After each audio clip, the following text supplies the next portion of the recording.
We are glad to welcome you on the Hard Reset YouTube channel, and today I'll show how you can factory reset this MIBAO D100 IP camera.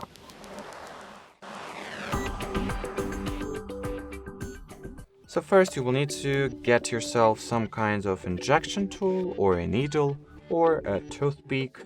Narrow enough will work as well. So in my case, I'll use the injection tool. Now, I would recommend that you move the camera sphere all the way to the top. Once it doesn't go anymore, just stop.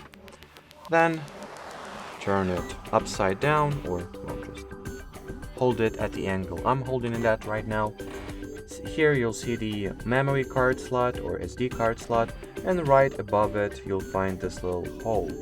So put your injection tool into this hole, then press, wait, and press and hold, wait 2 seconds.